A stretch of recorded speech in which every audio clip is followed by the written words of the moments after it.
The sound of her heels echoed like gunshots across the marble floor. Click, click, click.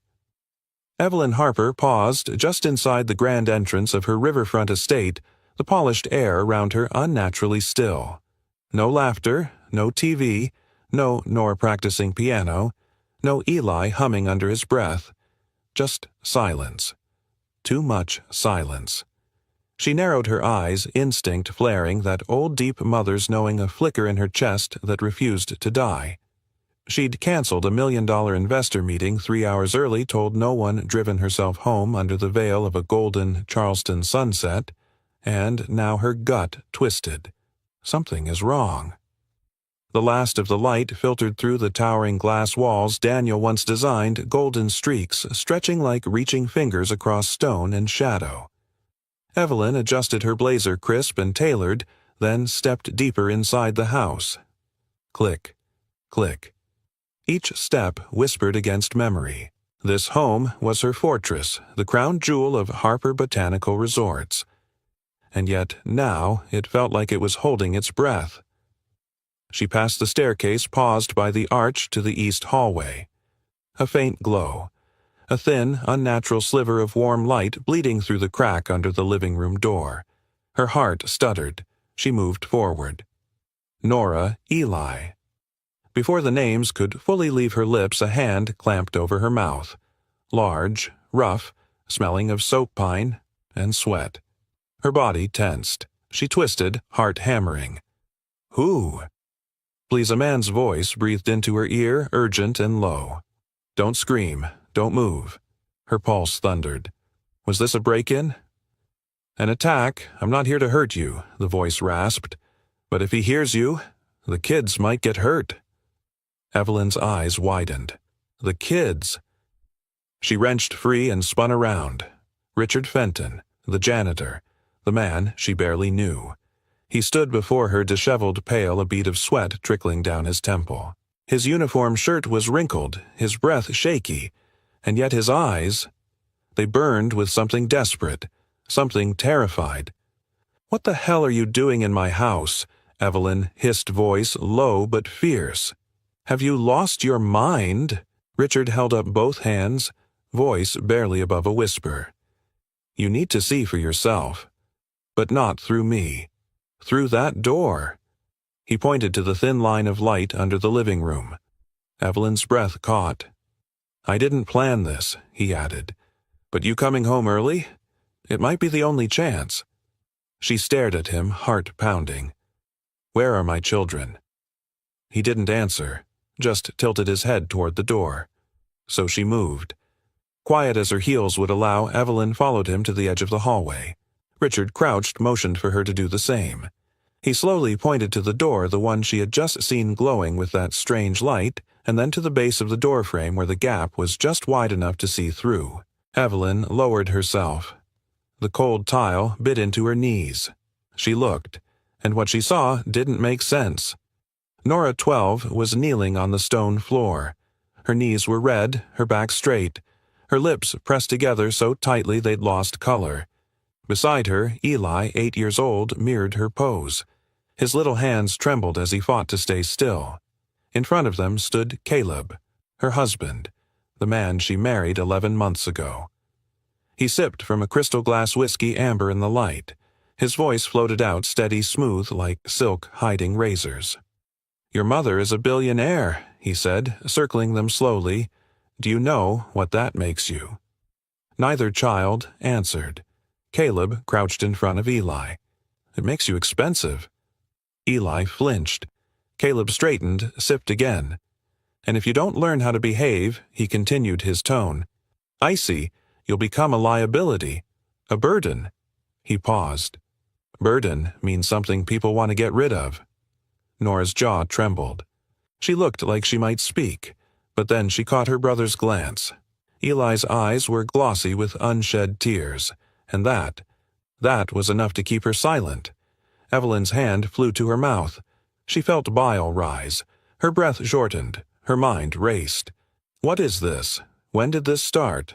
How long has this man, the man I brought into my home, been doing this? Her chest caved inward. I've been gone too much," she whispered, barely audible. Richard's voice cut through her thoughts, hoarse, soft, but razor-sharp. "It's been going on longer than you think." She turned to him, eyes wild. He nodded. "And this?" He gestured toward the door. "This isn't even the worst of it." Evelyn froze. Richard looked at her jaw tight. "You need to see more. All of it. Before you make a sound."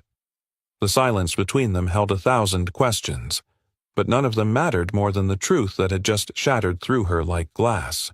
Behind that door, her children were suffering. In her house, on her watch, and the man she thought she could trust, the man she let into her home. Her family, her broken heart, was standing over them like a predator dressed in silk. A quiet, suffocating moment passed. Then Richard leaned in again. "I have proof. You just have to trust me now. For their sake." Evelyn swallowed. And for the first time in nearly a year, for the first time since she buried Daniel and forced herself to become steel, her armor cracked. She nodded. Not for Richard, not for herself, but for the 2 children kneeling just beyond that door. The door she would break down. Just not yet. Because this time she wouldn't miss the signs. This time she would see everything, and then she would act. But first, she had to watch. 3 years earlier, the world ended on a Tuesday morning. It was supposed to be ordinary. The smell of fresh ground coffee, Nora laughing at the cereal box comic strip, Eli running through the hall barefoot, dragging his toy lion by the tail, and Daniel, tall, kind-eyed Daniel, grabbing his thermos, pressing a kiss to Evelyn's cheek as he whispered, "Don't work too hard today, all right." Then came the phone call. A wet road, a jackknifed truck, 1 moment of bad luck. Daniel Harper died less than 2 miles from the resort construction site he had designed himself, the flagship of their family dream. The man Evelyn had built an empire with, the only person who ever truly understood her, was gone in the time it takes to blink. She didn't cry at the funeral. She shook hands, signed paperwork, took meetings. She didn't scream into pillows or collapse in the kitchen or sleep with his shirt beside her. She worked and worked and worked, because if she stopped even for a second, she might feel something. Grief became a shadow that followed her, but never dared speak her name. She thought she was protecting the children by holding everything together, but the cracks were already forming. Nora stopped playing piano. The garden Daniel built for her, once blooming with lavender and hummingbird mint, sat silent. She would sit there after school, cross-legged in the corner near the mossy stones, just watching. Eli stopped smiling in the car. Thunderstorms made him crawl under tables. He clutched his lion tighter and asked the same question each night. Is Daddy coming back when the rain stops? And Evelyn buried herself in quarterly reports, expansion meetings, brand overhauls, anything that didn't require human emotion. If she couldn't fix her children's broken hearts, she could at least build something indestructible. That's when she decided to renovate the old glass house. Daniel's final, unfinished project, a terrarium garden meant for guests, research, and local schools. Now, it stood like a ghost in the backyard. She posted a hiring notice for property upkeep. She needed someone cheap, discreet, and good with plants. 2 weeks later, Richard Fenton arrived. He looked nothing like what she expected. Broad shoulders, sun-dried skin, maybe in his early 50s, maybe older. His resume was unusual, former botany lecturer now applying for a janitorial position. Quiet, understated, didn't smile unless spoken to. Evelyn raised a brow at the last page of his file. You taught at Appalachian State. Richard just nodded. So why are you applying to clean greenhouses and polish windows? His eyes didn't flinch. I need a quiet job, and this place seems quiet. She almost dismissed him, but he was overqualified and underpaid, and something about his voice, low, grounded, no need to impress, felt strangely solid. So she hired him. For months, Evelyn barely noticed the man. He moved like background music, sweeping, fixing cracked tiles, oiling hinges. Never asked questions, never lingered. Eli called him the glasshouse guy. Nora didn't even say his name. Until one day, Evelyn came home early from a site inspection. The rain had come in sudden sheets that afternoon, heavy, relentless southern storm rain. Her heels tapped through the hallway, and something made her pause by the old greenhouse. Through the misty glass, she saw them. Richard, sitting cross-legged beneath a tree Daniel once planted, and beside him, little Eli tucked under an umbrella. Eli's face was red. Tear tracks streaked his cheeks. Evelyn was about to enter when she heard Richard's voice calm and low. "You know about the bristlecone pine." Eli sniffled. "No. It's one of the oldest trees in the world. It only grows in the coldest, hardest places, the kind of places most things would die." Eli looked up. Richard continued. "But not the bristlecone. You know why?" Eli shook his head. "Because it learns how to bend, not break." A pause. The rain tapped on the glass like fingertips. Sometimes Richard added, "Surviving hard things doesn't mean you're weak. It means you're growing the kind of roots that hold on even when the world gets mean." Eli didn't say anything. He just leaned against Richard's arm and let the silence sit. Evelyn stood frozen outside. Her throat tightened. She, their mother, hadn't even known Eli still cried about Daniel, and yet this quiet janitor had seen it, sat with him, and said just the right thing. What kind of mother doesn't know how to hold her own son? What kind of woman builds a global brand but can't rebuild her own family? She turned away before they saw her. Later that night, Evelyn stood in Daniel's old office. The room hadn't changed much. His favorite leather chair. The photo of Nora on her first bike. Eli's muddy handprint art still taped to the side of the desk. She stared at the map of the garden he'd designed. His vision, lush, wild, full of secret corners for kids to hide and dream. Her hand brushed the corner of his desk. "You were the dreamer," she whispered silently. "I was just the engine. Without you, I don't know where I'm going anymore." Weeks passed. Richard never mentioned the moment in the greenhouse, never tried to talk to Evelyn beyond basic updates, but something shifted. Nora began sitting on the greenhouse steps after school. Eli sometimes brought Richard rocks and sticks asking if they were special. And Evelyn, she started noticing again, noticing Nora's forced smiles, noticing Eli's bruises from gym class, noticing the absence of Daniel in all their lives, a growing hole that couldn't be filled by money schedules or new construction. And in that fragile space of grief and guilt, Caleb Monroe arrived.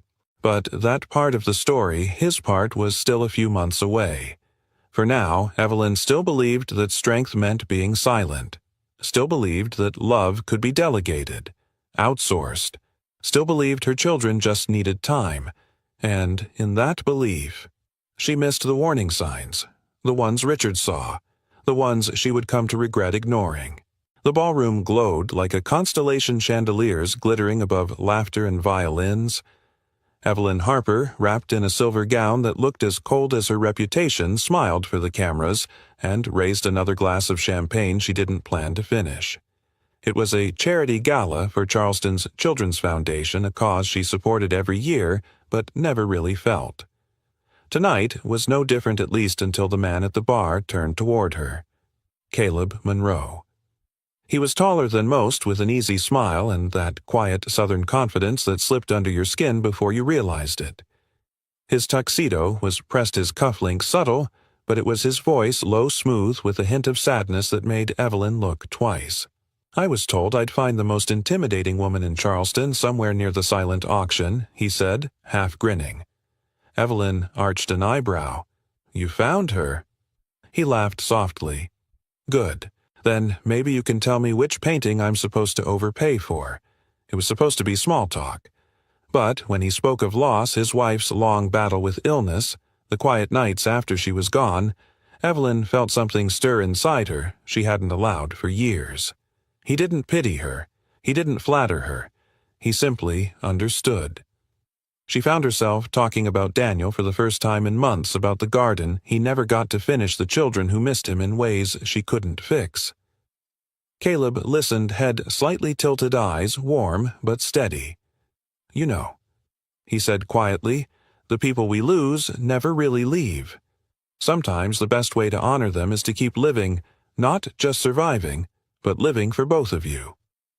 The words hit her like a confession she didn't know she needed. By the end of the evening, they had spoken about everything business music raising children alone, the strange guilt of smiling again after loss. When he walked her to her car, he didn't ask for her number. He simply said, "I hope I see you again, Evelyn Harper." And she hoped he would. Over the next few weeks, she did see him again at fundraisers' luncheons, even once at a bookstore, where she was sure it couldn't be coincidence. Caleb had a way of appearing exactly where she needed distraction. He wasn't like the men who tried to court her after Daniel's death, the ones who saw her fortune first and her grief second. Caleb talked about ideas, not mergers. He remembered that Eli loved dinosaurs, that Nora hated thunderstorms. He was charming, but never pushy. Warm, but never intrusive. The perfect gentleman. Evelyn began inviting him to lunches that felt suspiciously like dates. Sometimes they walked by the river talking about resilience and second chances. Caleb told stories about his late wife, about his years volunteering at hospitals, about the pain that had made him gentler, not harder. And Evelyn, the woman who had built an empire by never needing anyone, found herself softening. Still, not everyone was convinced. One afternoon, she caught Richard watching them through the greenhouse window. She'd just introduced Caleb to the staff, mentioning casually that he might consult on the new resort wing. Richard didn't say a word, just nodded and went back to polishing glass. Later, as Caleb helped Eli fly a paper plane across the courtyard, Richard's gaze lingered again. What Evelyn asked. "You don't like him?" He hesitated, choosing his words carefully. "He's polished," she frowned. "That's not a crime." "No, ma'am. But sometimes polish hides the cracks underneath." Evelyn's tone cooled. "You don't know him." Richard nodded once. "You're right. I don't." He didn't look at her again that afternoon, but his words clung like humidity. As months passed, the line between gratitude and affection blurred. Caleb knew exactly when to appear, when Evelyn's board meetings ran long, when Nora came home crying about a test, when Eli scraped his knee. He made everything easier. "Let me help," he'd say, taking the grocery bags or fixing the door hinge or offering to pick up the kids from school. Evelyn didn't realize how quickly she began depending on that phrase. "Let me help." And then came the night he told her he loved her. It was raining soft and steady, the kind of Charleston rain that smells like salt and memory. They sat by the fire glasses of wine untouched. Caleb reached for her hand, his thumb brushing the diamond band she still wore. "You don't have to keep proving you're strong," he said. "You've done enough." Evelyn looked away. "I don't know how to be anything else." He smiled, tender and patient. Then, "Let me remind you." When he kissed her, it didn't feel like betrayal. It felt like relief. Their wedding was small, elegant, tasteful, the kind of ceremony that made headlines only because of who she was. The press called it a second spring for the Harper dynasty. Evelyn smiled, for the photos told herself she deserved happiness. Nora wore a pale yellow dress. She smiled for the pictures too, but her eyes darted between Caleb and her mother as if trying to read a language she didn't yet understand. Eli clung to Evelyn's hand through the vows. When Caleb bent down afterward and said, "Call me Uncle Caleb for now, okay," Eli just nodded, unsure. From a distance, Richard watched through the tall glass of the greenhouse he'd cleaned that morning. His reflection merged with theirs, the family framed in sunlight, perfect, untouchable. He wiped a streak from the glass, though it wasn't dirty. The first few weeks were peaceful. Caleb cooked breakfast. He joked with the kids. He brought Evelyn coffee in bed before her meetings. He seemed to know every invisible burden she carried and how to make it lighter. When she thanked him one night, he smiled and said, "You've carried this family long enough.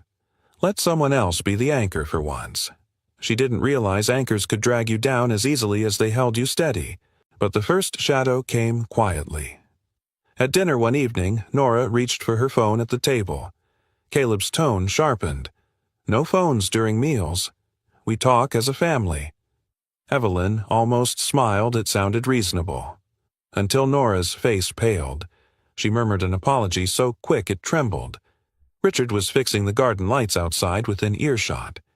He heard Caleb's voice drop lower, heard the scrape of a chair. "Say it again," Caleb said. "Sorry," Nora whispered.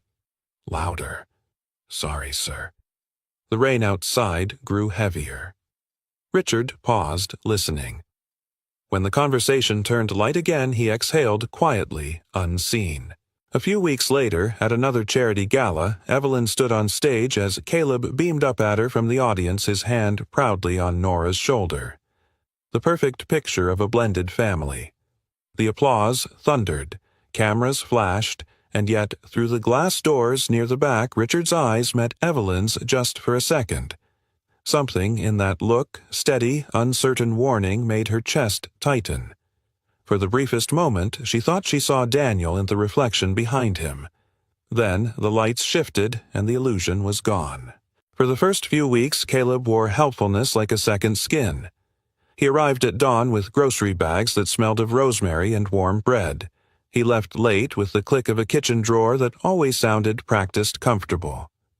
The house, once a maze of responsibilities for Evelyn, felt lighter. In small ways, the coffee was on before her meetings. The mail was sorted. Backpacks were laid by the door. He had an easy laugh that filled empty rooms, and for a woman who had learned to measure love in leverage and schedules, his timing felt like salvation. "Thank you," she thought more than once as she boarded a plane or stepped into a boardroom. "Thank you for being ordinary when everything else is chaos." He called it structure. At first, it was sensible. "Rules help children feel safe," he said when Evelyn glanced at the whiteboard he'd hung in the kitchen, neat handwriting listing chore shifts and homework times. Nora rolled her eyes but complied. Eli tapped the list with a finger like it was a new toy. Caleb's rules were practical lights out at 9 shoes by the Dorr family dinners at 6. They were lines drawn in paint, easy to follow, easier to praise. He taught the kids to set the table to say please and thank you to hang jackets. Evelyn liked that. She liked that someone else noticed the little things, that someone else could translate care into routine. Only the tone began to change. She first heard it the night Nora came home late from helping a friend clean up after school. Rain had pushed puddles into crescent shapes across the driveway. The house sighed with the swell of damp air. Nora walked in soaked at the collar carrying a box of charity bake sale cookies. Evelyn barely had time to call "How was" when Caleb's voice cut through the hallway precise as a scalpel. "You were late." It wasn't a question. Nora froze the box, trembling between her hands. "Why were you late?" Caleb asked, his voice measured. Not angry, just deliberate. Evelyn moved to intervene to diffuse, but something in the way Caleb looked at her daughter, patient, angling for correction, made her hesitate. "It was just 10 minutes, she said. Caleb's jaw tightened. "Rules are rules. If you're late, you stand here and think about responsibility." He pointed at the kitchen's checkerboard tile. Nora's shoulders curled inward. She stood there, knees locked silently. 10 minutes stretched into 20.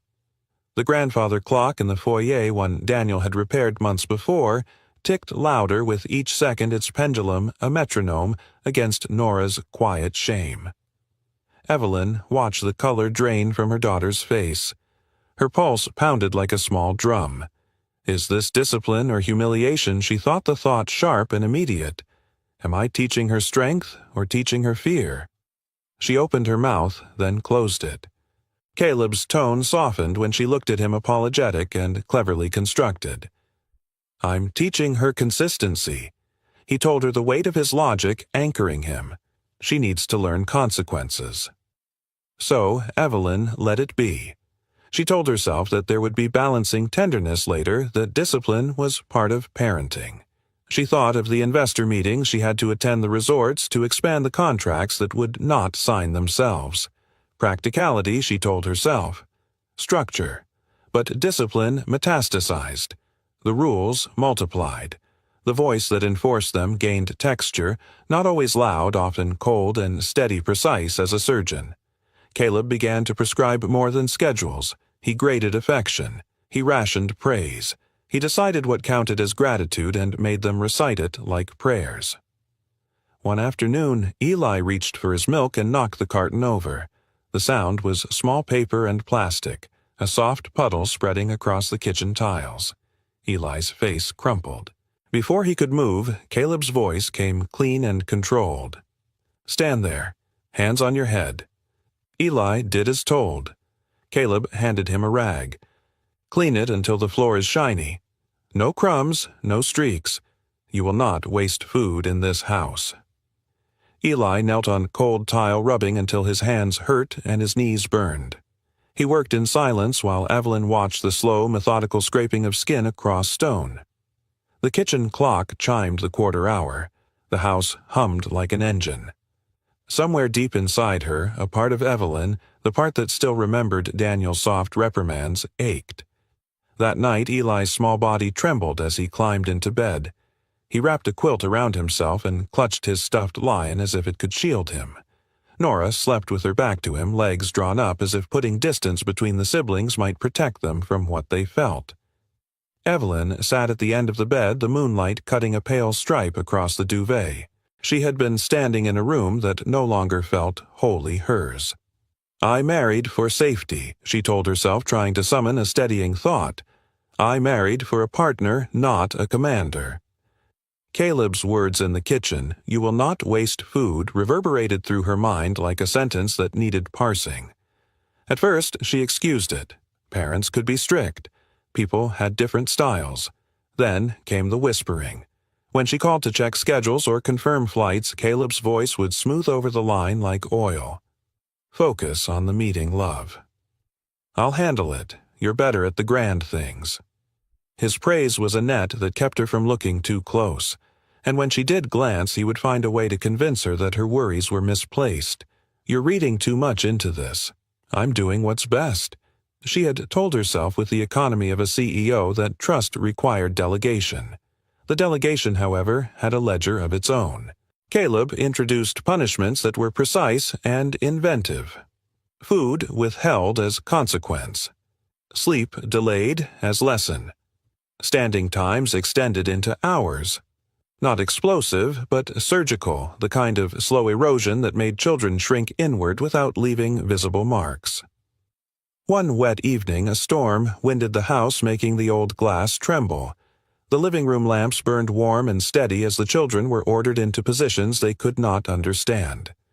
Nora was told to stand in the corner, arms crossed over her head. Eli to kneel by the sofa, hands clenched. Caleb moved among them like a teacher checking homework, slow and clinical. Evelyn, home from a long trip, arrived to a silence that tasted metallic. She stood at the threshold, breath caught, panting from the weight of travel and the sudden smell of rain and dish soap. Her mouth went dry as she took in the sight, two small figures on the cold stone, Caleb's silhouette between them, his back to her. He looked up, saw her, and his smile was the perfect blend of surprise and composure. "Welcome home," he said. His voice was the same voice that had charmed the gala. It had teeth. Evelyn stepped forward, furious and stunned. "What is this?" Caleb turned, fixing her with eyes that had, in the bright social light of before, seemed reassuring.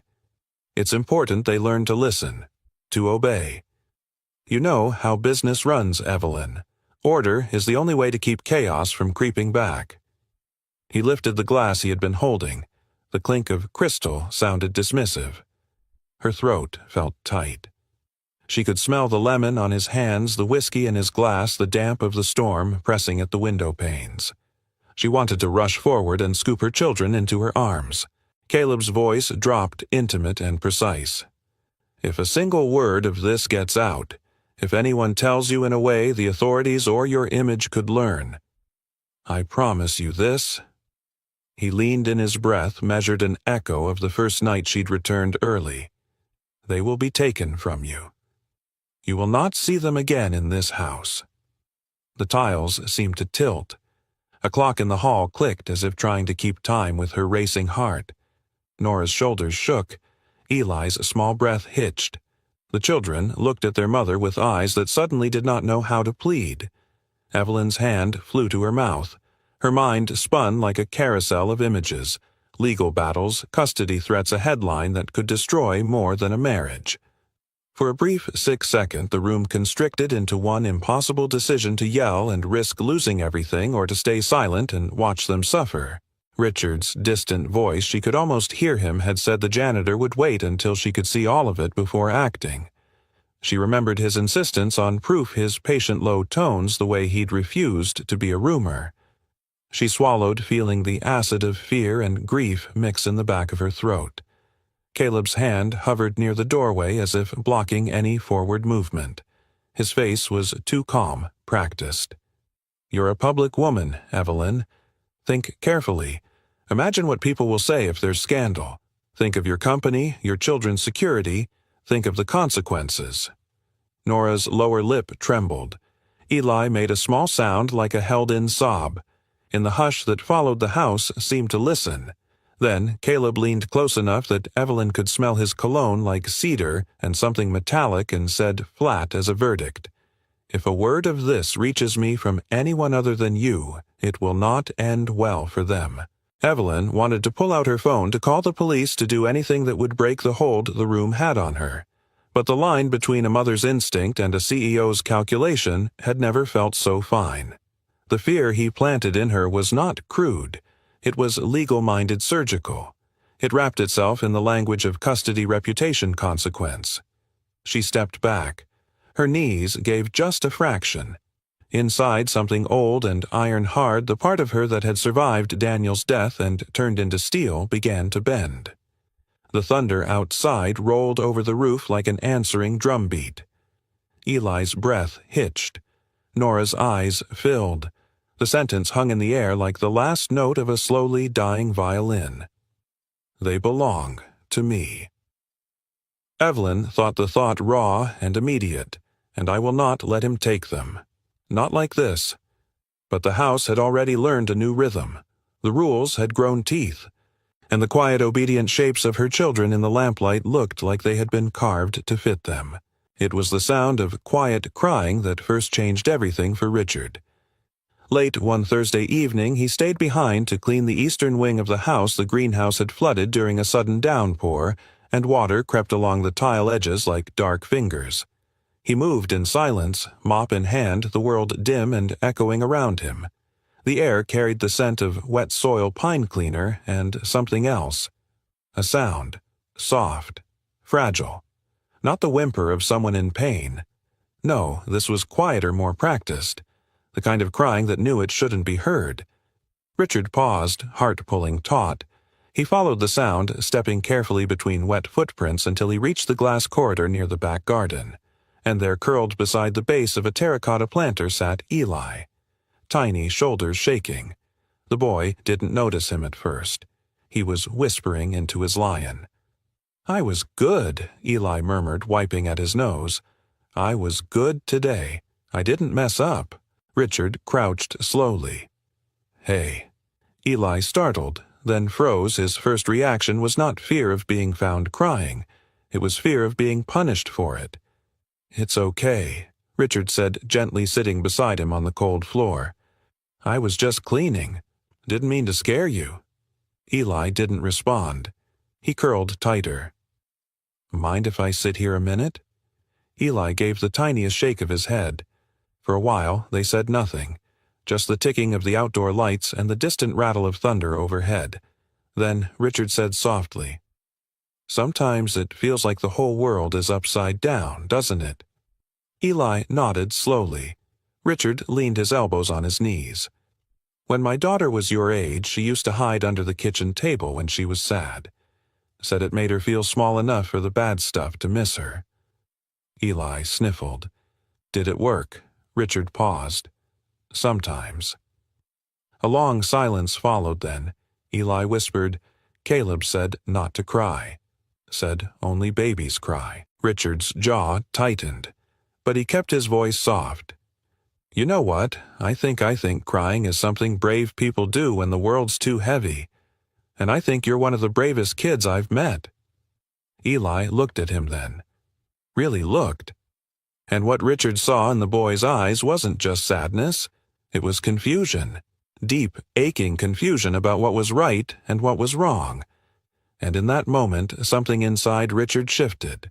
It started small.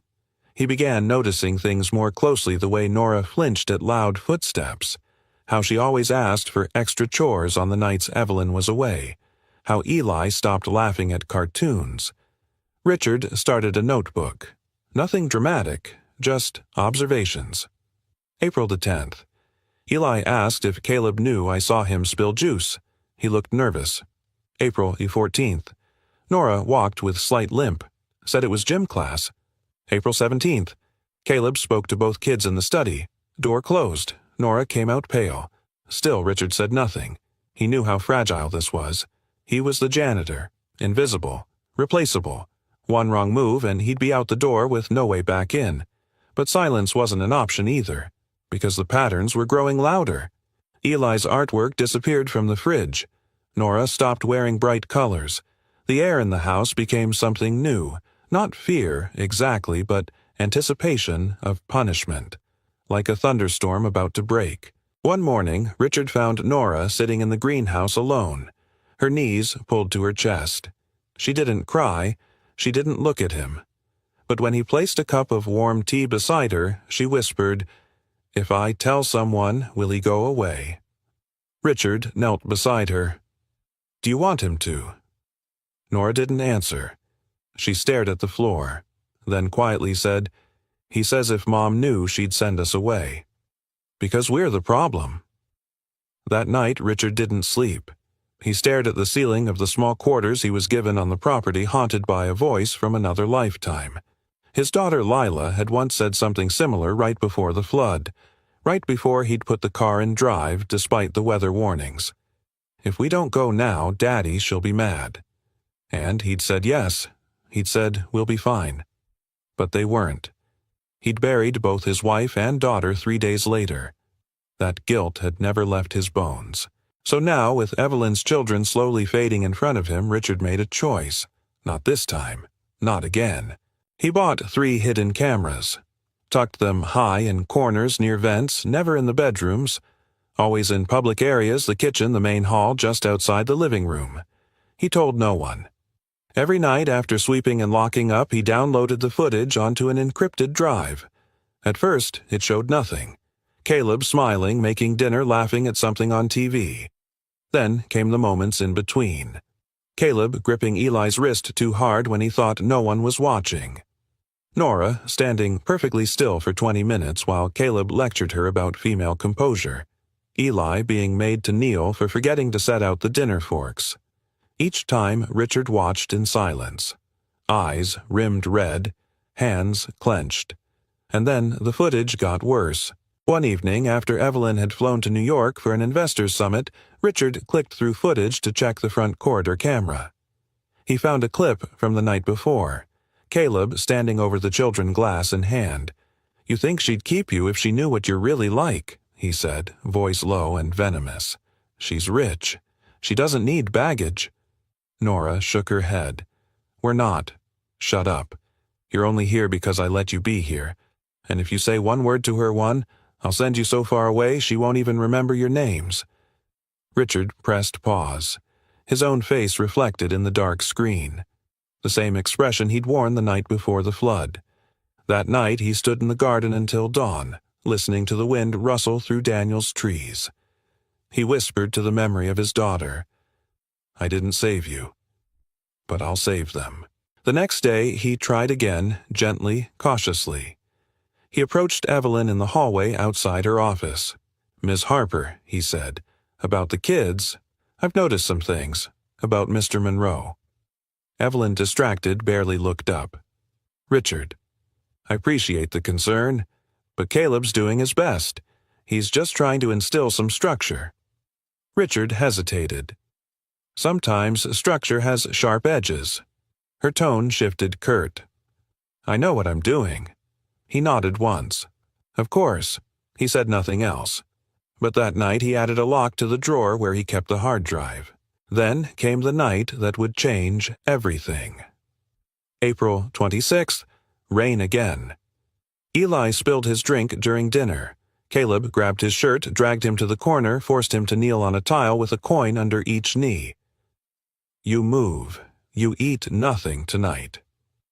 Nora tried to object. Caleb snapped at her. Another word, and you'll join him. The camera above the hallway captured it all.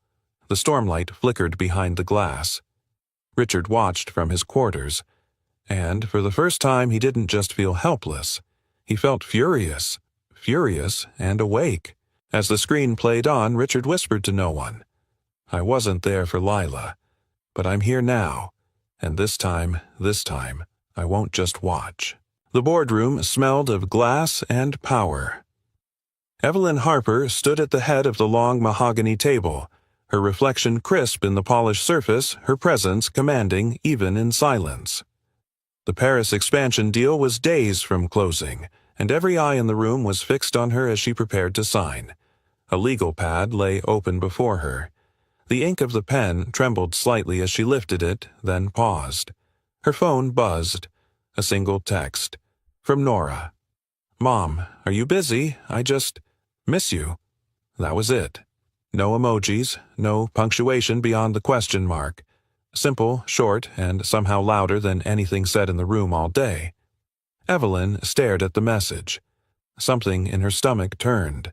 It wasn't like Nora to text during school hours, and it wasn't like Nora to ask for attention, not anymore. She locked the phone and looked up, lips poised to continue the meeting. But her mind wouldn't obey. Nora never interrupts unless something's wrong. Wasn't she quiet last night? And Eli? He barely touched his breakfast. Her hand reached for the phone again. She dialed. 1 ring. 2. Straight to voicemail. She tried Eli's line. Nothing. A flicker of unease scratched at the back of her throat. She tried the house line next.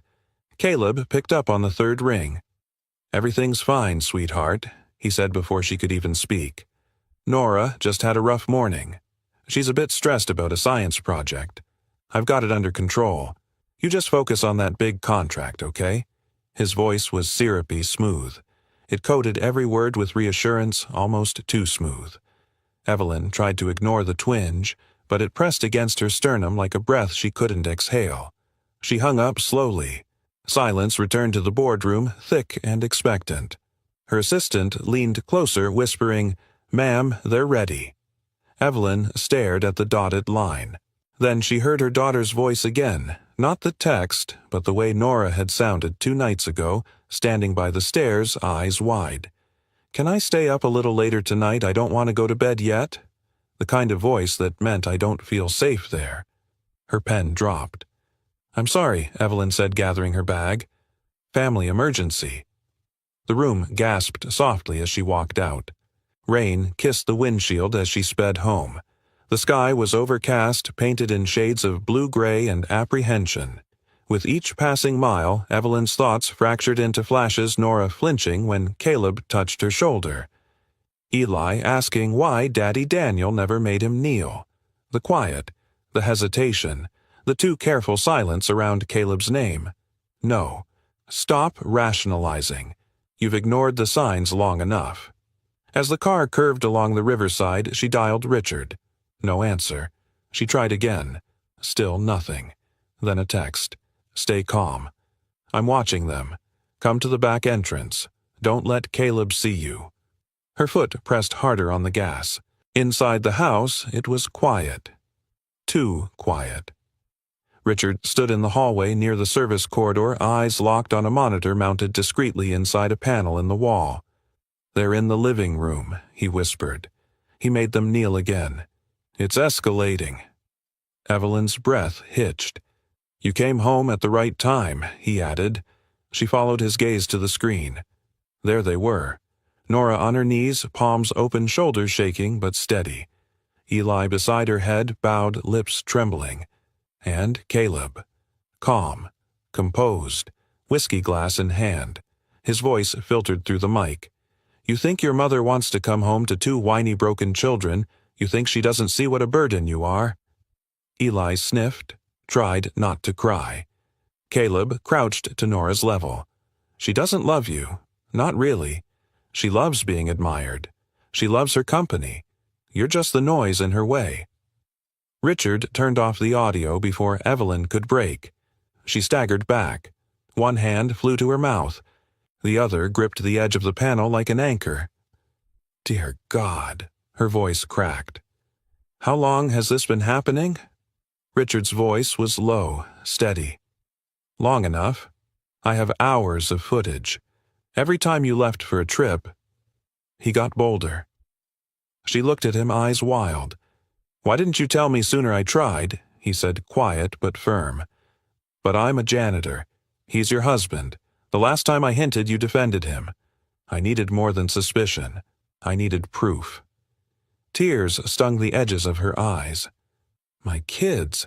They've been living in fear. And you've been surviving too," Richard said, just differently. His gaze didn't flinch. "But now you're here. You see it." She turned back to the screen. Eli had slipped, falling forward. Caleb grabbed his arm too hard, too fast. That was the last straw. Evelyn straightened. Her voice was calm. Dangerous. "What's the plan?" Richard exhaled. "You go in. Get the kids out. I'll be watching from the back corridor with my phone recording. He won't try anything if you're calm." She nodded once, then again slower. Her hands smoothed the front of her coat. Her fingers no longer shook. "I'm done being blind," she whispered. "Tonight it ends." Evelyn walked down the hallway, each footstep measured heavy with resolve. Past the family photos she no longer believed in. Past the flower vases that Caleb insisted made the house feel civilized. She pushed open the door to the living room. The scent of leather and liquor hit her like a wave. Caleb turned surprised. "Evelyn, you're home early." She didn't answer him. Her eyes were locked on her children, her daughter stiff as stone and her son who couldn't even lift his head. "Stand up," she said to them, her voice sharp, controlled. "Come here. Now." Caleb stepped between them. "Honey, what's this?" "We were just—" "Move." Her voice sliced through the room like a blade. The children ran to her, clung to her. Evelyn wrapped her arms around them like armor. She looked back at Caleb, and though she said nothing yet, her eyes burned with the fury of a mother betrayed. From the hallway, Richard watched it all unfold. He held his phone steady, filming every second. His hand trembled, but his heart, for the first time in years, did not. The door clicked shut behind her like the final move in a chess game. Evelyn stood frozen in the dim hallway outside the living room, her arms still wrapped around Nora and Eli. Their bodies trembled against her, not from cold, but from something deeper, more internalized, like fear had seeped into their bones. Just minutes ago she had stepped into her home believing she had control, that she knew her life. Now everything she thought was true had shattered like fine glass on stone. "I need to see everything," she whispered. Richard gave a small nod. "Follow me." He led her down the back hallway, past the wine cellar and staff quarters, into a room she hadn't entered in months. A storage space converted into Richard's makeshift surveillance station. Wires twisted behind a wall panel. 4 small screens glowed with grainy but undeniable truths. The angles were discreet above the fireplace, the stairwell landing the kitchen doorway, and the hallway just outside the children's bedrooms. Each screen played back time-stamped footage, and each frame held a betrayal. "I started recording 3 months ago," Richard said, his voice flat but taut. "I didn't want to believe it either." Evelyn stepped forward. Her hand reached for the edge of the table to steady herself. The first video began. Eli in the kitchen accidentally dropping a spoon. Caleb's voice boomed clumsy again. "Pick it up. No dinner until that floor shines." The boy knelt, scrubbed. The next, Nora standing silently, forced to recite a list of things she needed to do better, each line harsher than the last. Her voice cracked. Her face was blank. Another clip. Caleb pressing a finger to Eli's chest, whispering, "Your real father's gone. I'm the only one who decides if you belong here." Evelyn felt her knees threaten to buckle. Richard handed her a chair before she collapsed. More footage. Caleb telling Nora she was nothing but a reflection of her mother's ambition and that strong women raise weak children. The images played without mercy. Caleb's tone was rarely raised. He didn't slap, didn't leave bruises that would show.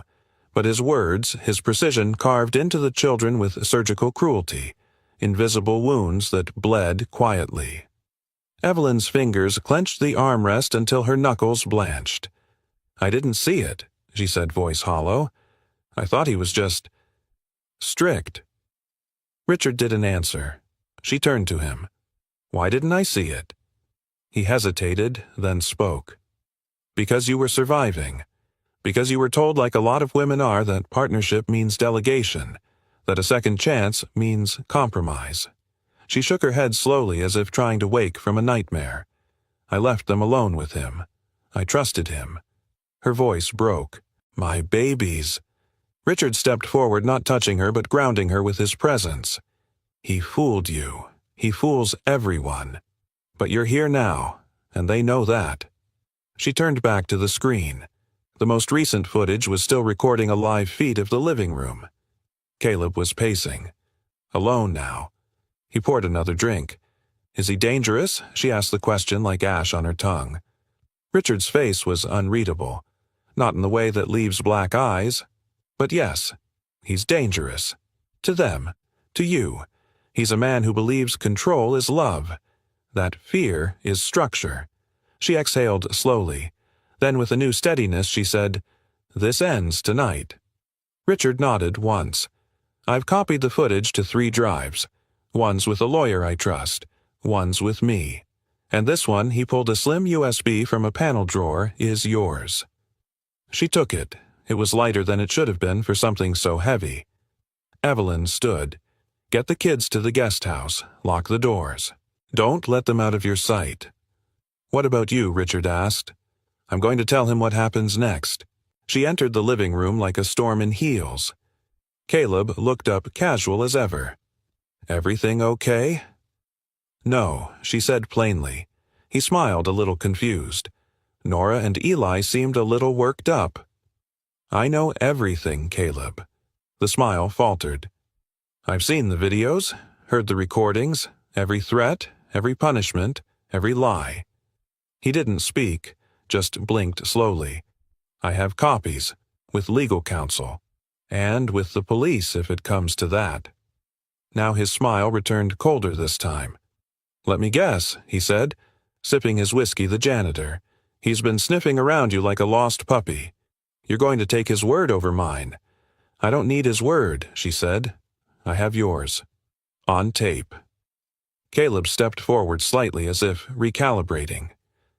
"Evelyn," he said slowly, "you're upset. I get it. Parenting is complicated. I was trying to help. You were never home."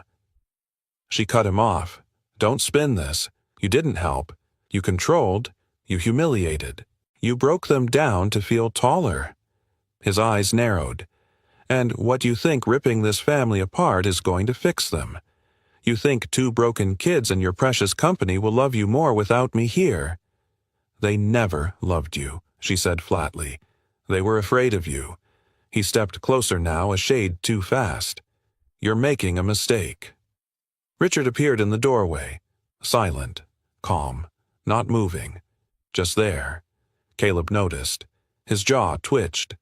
"This house was peaceful before he came along," Caleb muttered. "This house," Evelyn said, "was silent." "That's not the same as peaceful." She turned slightly. "You will leave tonight. You will not contact me or the children. Any breach of that, and I will press charges. I have the resources, I have the proof, and I have nothing left to lose." For the first time, Caleb's mask cracked, and in that fracture Evelyn saw the man beneath not a mastermind, not a monster, just a small, bitter man with no more power left to wield. He stared at her. "You'll regret this." She met his eyes without blinking. "No, I regret not seeing it sooner."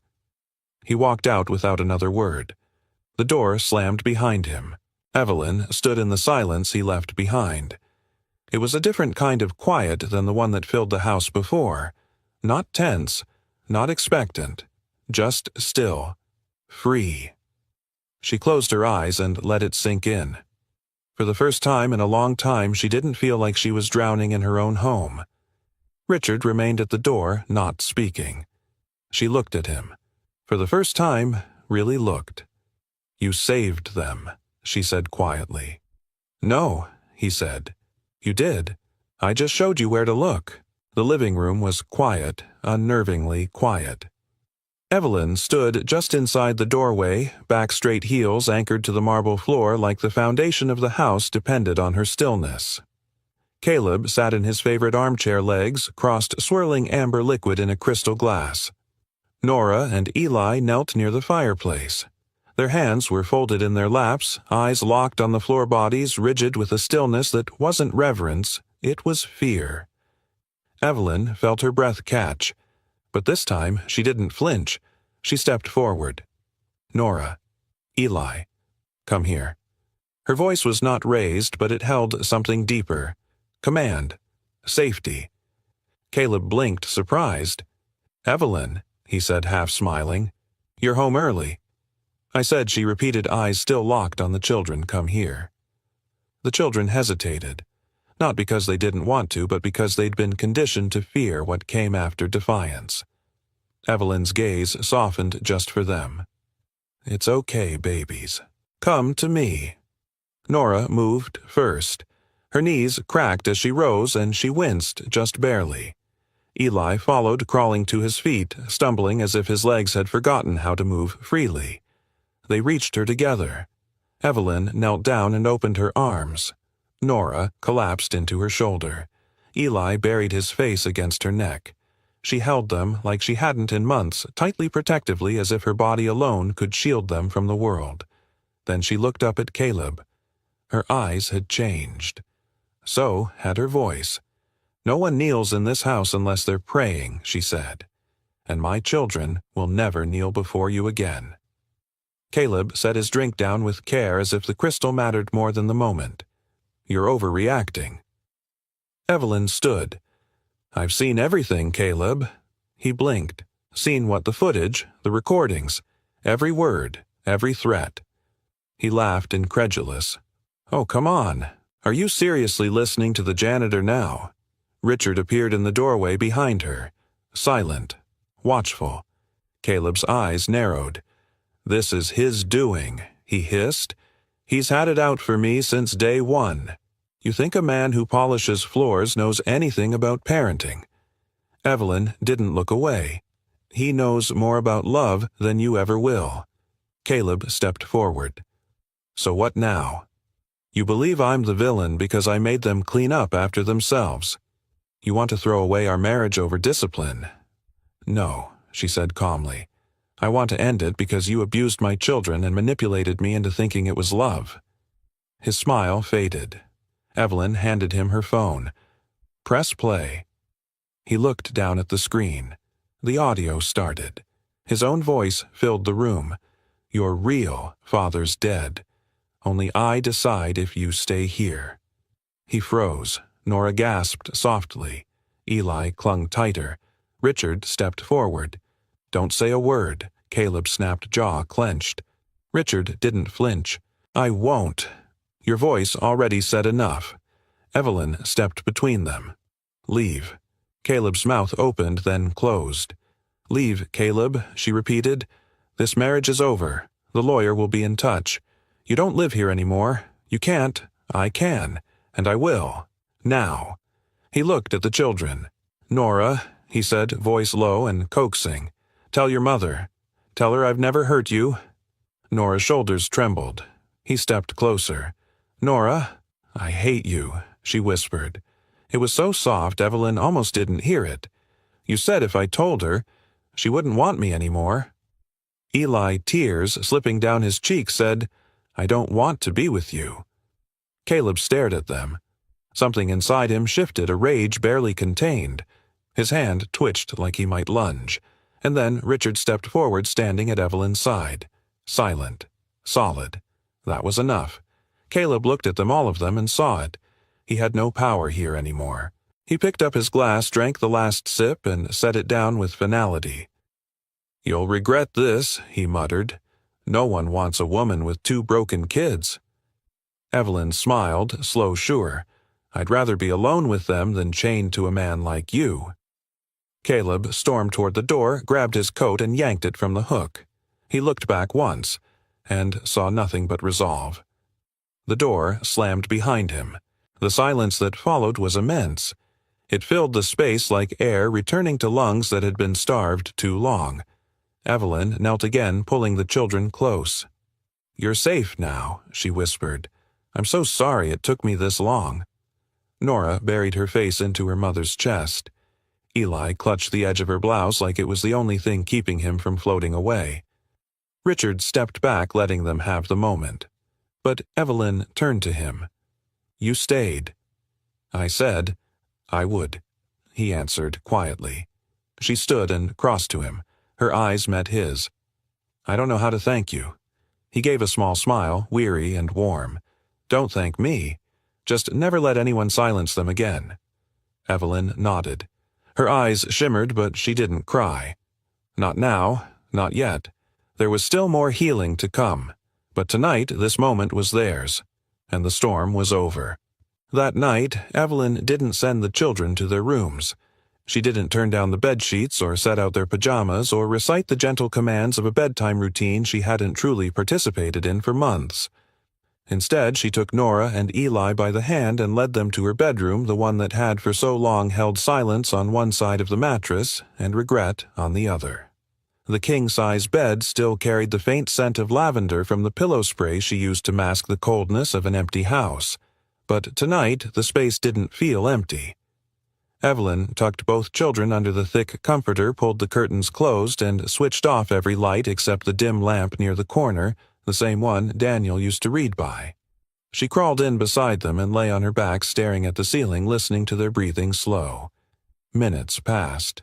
Then a whisper. Mom Nora's voice was tentative, unsure.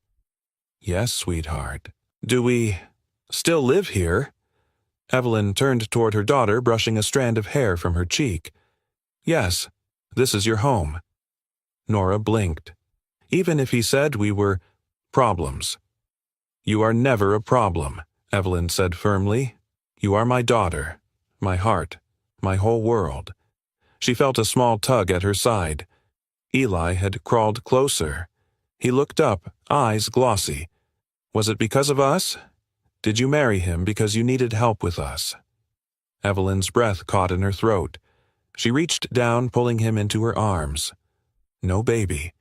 It was because I needed help, and I didn't know how to ask the right people." She paused, holding back tears. "I thought having someone like him around would fix what felt broken. But the truth is, it wasn't you who needed fixing. It was me." There was silence again. Then, slowly, Nora reached out, fingers threading through Evelyn's. "You didn't see what he was doing, did you?" Evelyn shook her head. "No. And I'm so sorry." "We didn't tell you," Nora whispered, "because he said you'd send us away." Evelyn sat up, gathered both of them to her chest, and for the first time in so long, truly cried. Not quietly, not a dignified tear or two behind closed doors, but a storm of grief and guilt and relief that broke through the walls she'd built around her motherhood. "I love you," she sobbed. "Nothing you do, nothing you are could ever make me stop." Eli clutched her tighter. "Even if I'm scared all the time. Especially if you're scared," she whispered.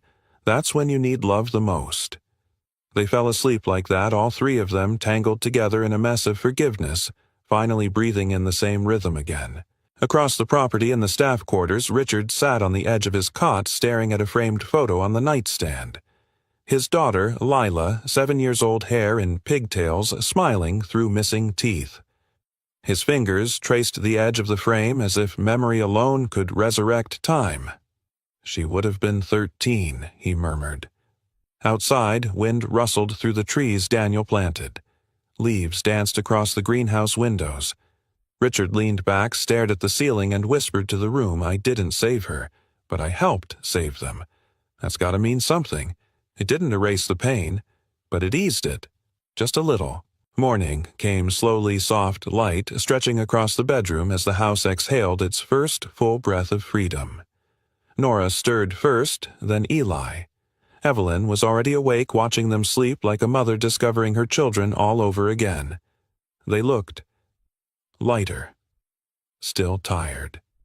Still healing. But lighter. Later that morning, while the kids ate breakfast in the sunlit kitchen, Evelyn walked down to the supply wing where Richard was repairing a leak under the sink. She didn't speak right away, just watched him work calm and methodical, sleeves rolled up to the elbow. Finally, he noticed her. "I figured I'd fix this before someone slips," he said, standing. Evelyn smiled faintly.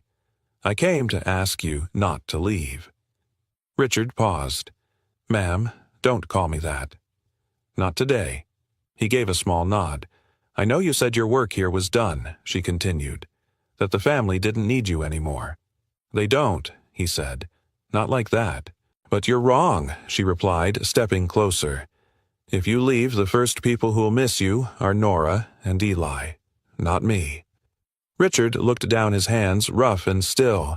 They already asked if Uncle Richard was staying for dinner. His eyes softened. "I think," she said gently, "they see something in you that they trust, something they feel safe with." He met her gaze.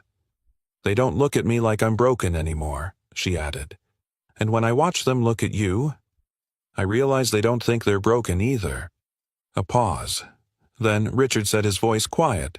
"I was supposed to drive a different route that night. The storm had flooded part of the county, but I didn't listen. I told them it would be fine, and I've been living with that decision ever since." Evelyn nodded. "I know what that kind of guilt feels like. I told myself I was building a future for my kids, and I missed the fact that they were suffering right in front of me." They stood in that quiet for a long moment, two people no longer running from the ghosts of their past. "Maybe," she said at last, "if we want to make peace with who we used to be, we need to do something with who we are now." He smiled, weary and real. "I'm not much of a hero. You don't need to be. You just need to stay." That night, Evelyn made dinner. Not a chef, not a catered tray. Her. She burned the garlic toast, overcooked the pasta, and laughed when Eli wrinkled his nose at the salad. It was imperfect, loud, messy. It was home. After dinner, the four of them sat in the greenhouse surrounded by the warmth of Daniel's glass walls, watching the stars blink into the Carolina sky. Nora read a chapter aloud from her favorite book. Eli curled up in the corner with his lion and a cookie. Richard adjusted the string lights near the ceiling, his silhouette casting long, gentle shadows across the room. And Evelyn. She watched them all. And for the first time in a long time, she didn't feel like she was waiting for the other shoe to drop. She just felt present, rooted, like a mother again. It started with a knock, soft, hesitant. 3 gentle taps on Evelyn's office door, not the firm knock of a colleague or the careless tap of a child asking for a snack. It was measured, nervous. She looked up from the budget report she wasn't really reading and called out, "Come in." Eli stood there clutching his lion. His bare feet shuffled against the rug, and he looked smaller than usual, like something had quietly undone him. Evelyn set her papers aside immediately. "Hey, buddy, everything okay?" He stepped into the room but didn't speak right away. Instead, he walked to the armchair beside her desk and climbed up the lion tucked protectively beneath his arm. "I was thinking," he said, after a long pause, "about Dad." She stilled. "You mean Daniel?" Eli nodded. "I don't really remember him," he said, eyes fixed on the lion's worn tail. "But Nora says he used to whistle when he made pancakes." A soft smile touched Evelyn's lips. He did. Off-key. Every single time. Eli leaned back against the chair. "Do you think? He would have liked me." The question came like a stone through glass. Shattering. Honest. Fragile. Evelyn stood and knelt beside him, taking his small hand in hers. "Eli," she said gently, "he would have loved you. Every part of you. Your big heart. Your brave questions. The way you protect your sister even when you're scared." Eli blinked quickly like he was trying to keep something from spilling. Then how come he left? She exhaled slowly. He didn't want to. The accident. It wasn't supposed to happen. He was coming home to us. Eli's lip quivered. But then Caleb said, "Stop," she said softly. "Whatever Caleb told you, it wasn't true. Daniel never gave up on you, and he never, ever would have let anyone hurt you." Eli nodded slowly, then pulled something from beneath the lion's belly, a folded piece of lined paper, slightly crumpled, covered in blocky pencil handwriting. "I wrote him a letter," he said, "even though he's not here." Evelyn took it with reverence. The top read, "To my first dad, the real one." She didn't read it aloud. She didn't have to. She saw the tear stains, the carefully erased misspellings, the drawing of a lion in the corner with a heart on its chest. Eli leaned into her. "Can we send it somehow?" Evelyn kissed his hair, breathing in the scent of childhood shampoo crayons, a little bit of peanut butter. "I think he already got it," she whispered. That night, Evelyn lit a candle on the back porch. Not because she believed in rituals, but because something inside her needed a physical way to release what had been held too tightly for too long. She sat with the letter on her lap, the lion on the chair beside her, and whispered into the dark, "Daniel.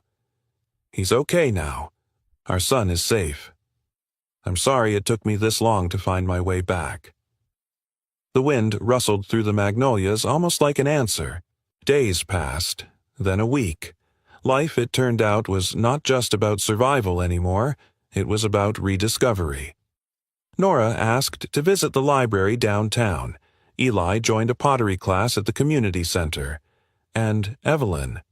She began to cook again. Not always well, but always with intention. She found herself humming Daniel's pancake tune one morning without realizing it, and Nora, halfway through her orange juice, looked up with wide eyes and said, "That's it. That's the sound I remember." The melody had anchored them all even in memory. One Saturday afternoon, Richard knocked on the greenhouse window where Evelyn was trimming dead leaves.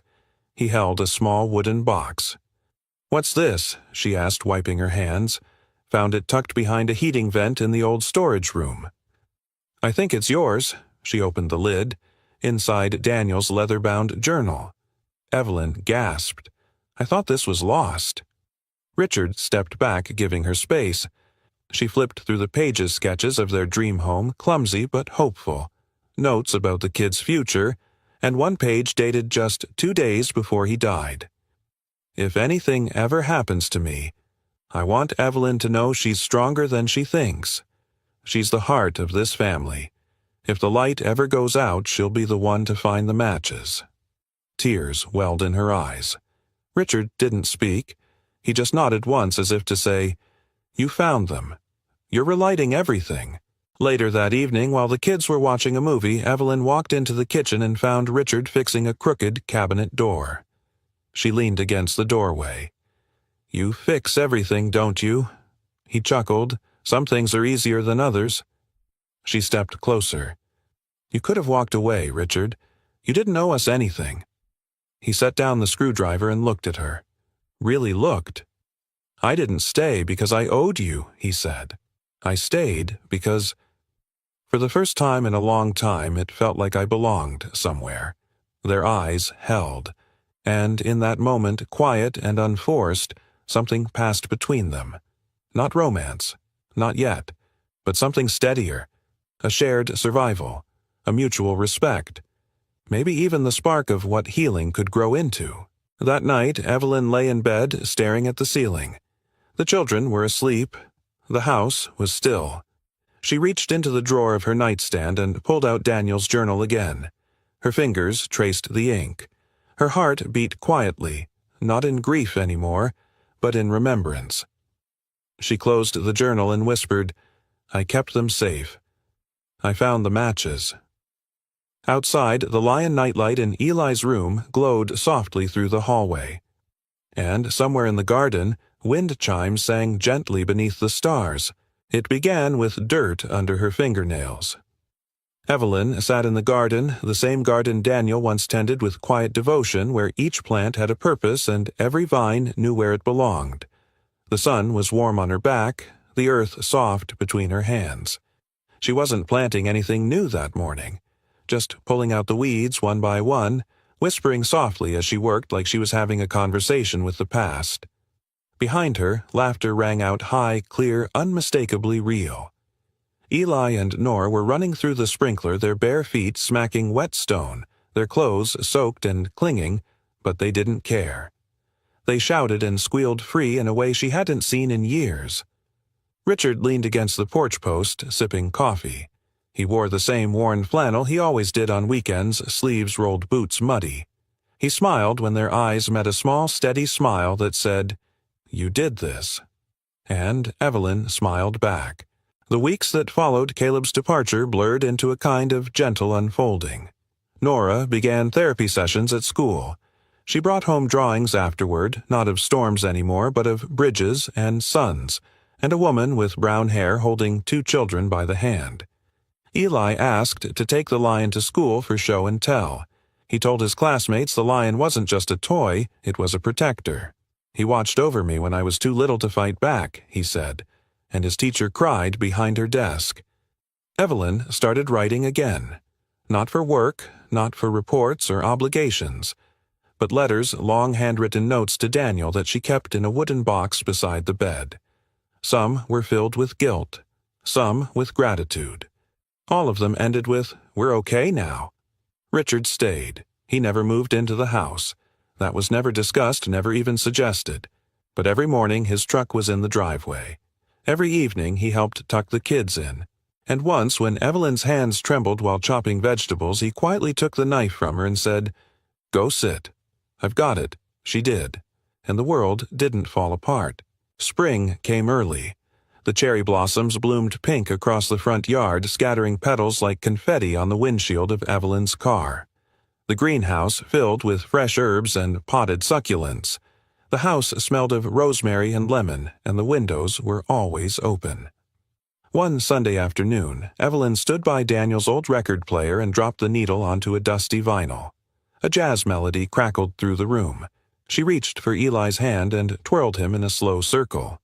Nora joined them, spinning with a mock-serious expression, arms overhead like a ballerina. Then Evelyn turned and held her hand out to Richard. He hesitated. "I don't dance much," he said. "I don't care," she replied, smiling. "It's not about the steps." He took her hand. They moved slowly, unsure at first, then easing into rhythm. It wasn't perfect. Their feet bumped. They laughed. He stepped on her toe. She stepped on his. But the warmth between them was undeniable. As they swayed, she whispered near his ear, "You've given us more than you'll ever know." And he replied, low and steady, "You gave me a place to begin again." One late evening, Nora crawled into bed beside her mother and asked the question Evelyn knew would come someday. "Do you think you'll ever marry again?" Evelyn paused. She looked at her daughter, the girl who once flinched at shadows and now laughed without fear. "I don't know," she said honestly, "but I do know that love looks different now." Nora tilted her head. "How it's quieter," Evelyn said. "Not flashy, not loud, just present. It holds your hand when you're scared. It listens when you don't have the words. And it shows up, every day, without needing to be asked." Nora smiled. "Sounds like Richard." Evelyn smiled too. "Yeah, it does." On the anniversary of Daniel's death, they didn't mourn, not in the traditional sense. Instead, they held a picnic in the garden. They made pancakes and whistled while cooking them. They read stories Daniel once loved. Nora played a melody she composed herself on the keyboard called "For Dad." Eli placed his lion at the base of the oak tree with a note that said, "We're safe now. Thank you." Evelyn planted a small plaque in the ground. "In loving memory of Daniel Ward, the man who taught us how to grow." She didn't cry that day, not out of coldness, but because she finally believed he would be proud. Weeks later, on a golden Sunday, Evelyn stood on the porch watching Richard teach Eli how to fix a squeaky door hinge. Nora sat nearby, sketching in her notebook. Richard caught her watching and called out, "We could use a third hand." Evelyn walked down the steps, knelt beside them, and held the hinge steady. Like this, exactly like that. She looked at him. You've always known how to fix broken things. He looked back. Not broken, just waiting to be seen. The sun lit the edges of their faces, and in that moment Evelyn felt it settle deep and whole. Not the wild rush of first love, not the desperation of needing to be rescued, but peace. A steady, rooted peace. She leaned her head against his shoulder and whispered, "We're home." Sometimes healing doesn't come with fireworks or grand finales. It comes in whispers, in quiet choices, in the courage to say enough, and the even greater courage to say, "I deserve more." Evelyn's journey is a reminder to all of us. You are not defined by what broke you, but by how you choose to rebuild. Maybe you've walked through a storm like hers. Maybe you've been the child who waited to be heard, or the one who stayed silent, just trying to keep the peace. Maybe you're the friend, the neighbor, the witness, someone who saw something and wondered if you should say something. If this story spoke to you, if it touched a memory or opened a wound you thought had healed, we'd love to hear from you. Where are you listening? From have you ever lived a story like this or helped someone through one? Share your experience in the comments. Your words might be the light someone else is searching for. Drop your thoughts below. Tell us your city, your story, your strength. And if this story moved you even just a little, please consider subscribing to the channel. We have more journeys to tell, more voices to honor, more healing to share. Tap the bell so you won't miss the next story that just might speak to your heart. Thank you for spending your time here with us. It means more than you know. Until next time. Take care of your heart, and remember, sometimes the most powerful thing you can do is begin again.